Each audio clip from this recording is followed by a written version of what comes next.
So you have 48 hours in Seattle and you're not sure what to do? Let me show you. Don't you worry, don't you cry. I can promise it gets better in time. Keep your head up, keep your shine. Hold my hand up. So first order of business, we are gonna get some coffee. We're starting in Queen Anne and we are gonna hit Cafe Vita. Cafe Vita is formerly known as La Marzocco Cafe, and this is just a super spacious cafe that also has a record store in it, and it's also where they record for KEXP, which is the radio station.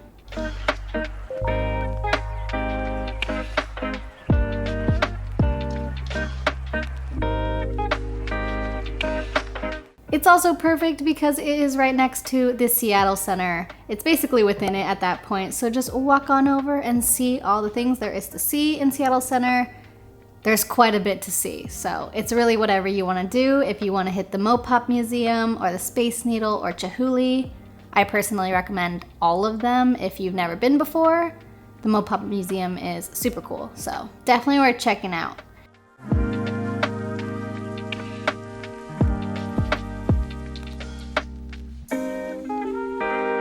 And also that's where you can take the monorail, which is also super cool. It takes you down to downtown, like Westlake area, if you were curious. Next, heading on over to Fremont, one of my favorite neighborhoods in the whole area of Seattle. Check out the troll. It's super creepy, but you know, it's fun once. And then to my favorite brewery, which I've talked about many times on this channel, which is Fremont Brewery. This place is never short of good beer and good vibes. I love sitting next to the fireplace. It makes it real nice and cozy, especially in the winter time. And there's also no shortage of dogs, which is also what keeps me going back so often.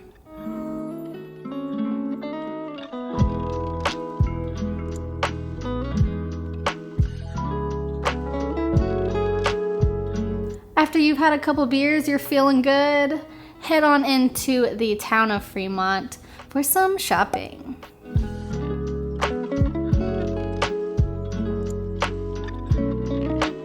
Fremont Vintage Mall is such a fun place. There's so much stuff.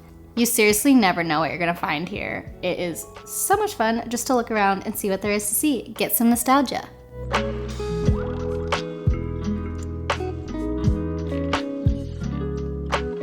And then right around the corner is one of my favorite plant stores, which is Peace, Love, Happiness Club. This place is amazing, especially, of course, if you love plants. But even if you aren't wanting to buy plants, it's just fun to look around. They have so many different types of things in here.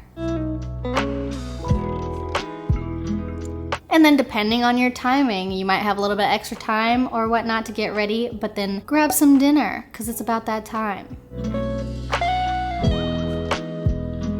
We went to Tavata. I haven't been here in a while, so I thought, why not? It's really good Italian. Would recommend if that's the vibe you're going for, or, you know, whatever dinner that you feel like that night.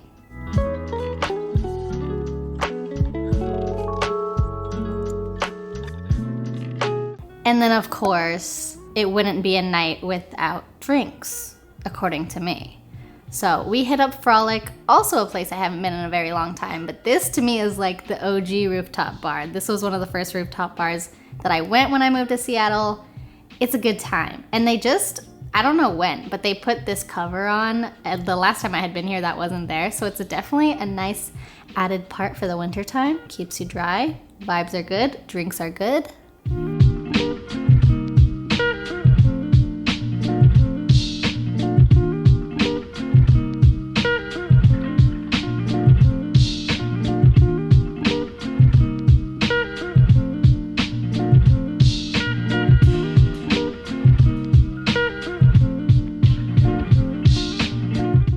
So, day 2, definitely brunch, because obviously. This is Terra Plaza in Capitol Hill. Definitely recommend if you want some cutesy rooftop vibes. Their menu is pretty simple, there's not too much on it, so it's kind of easy to pick something. I believe it rotates fairly often, but don't quote me on that. Mimosas are a must, of course.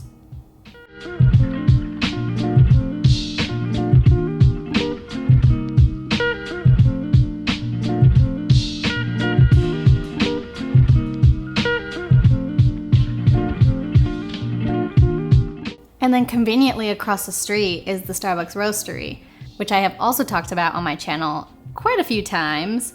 I highly, highly recommend choosing the Roastery over the quote-unquote first Starbucks that's in Pike Place.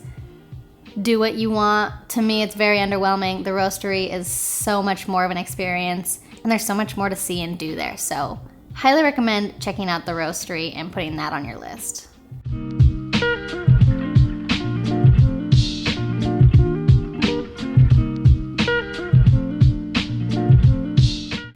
And they have a bar in it with like all coffee cocktails. What more could you want, really?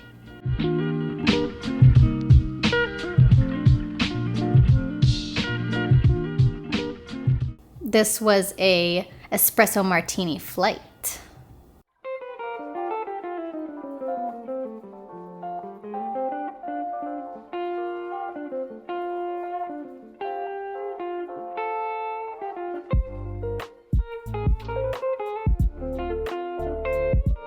After that, you'll probably be pretty full and ready to just walk that off for a little bit, so why not do more shopping?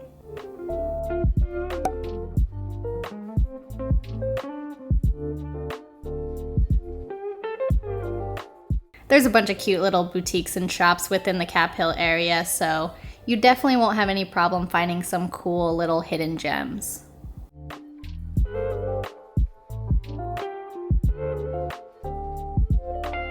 I was actually super excited that it gave me an excuse to go into Glossier because I've been trying to go to this store for a while now, but there's always a line. But I was like, for the video, of course I'll stand in line, so that was nice. And then, you know, I figured it wouldn't be an itinerary or a Seattle itinerary without Pike Place Market. I feel like even if you have been before, it's always great. Like, there's always new vendors and new things to look at, and it's just, it can get a little crowded, but you know, I still think it's worth it. Get some local goodies, you know. And also, I feel like not enough people go downstairs. Like, Pike Place Market is actually pretty big if you walk through all of it.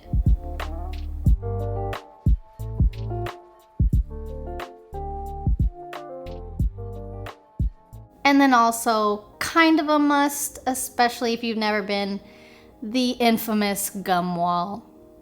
Definitely don't need to go more than once if you've been already, but you know, figured I'd add it to the list if you haven't already. Because honestly, like, where else are you gonna do that?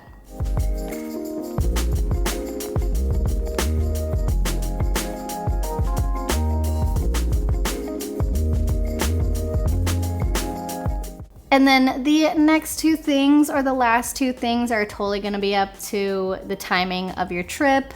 But if you have a little bit extra time, why not hit happy hour? This place is right across the street from the Pike sign, just up the stairs. I highly recommend. It's very chill, which I love the vibes, and you get to see over.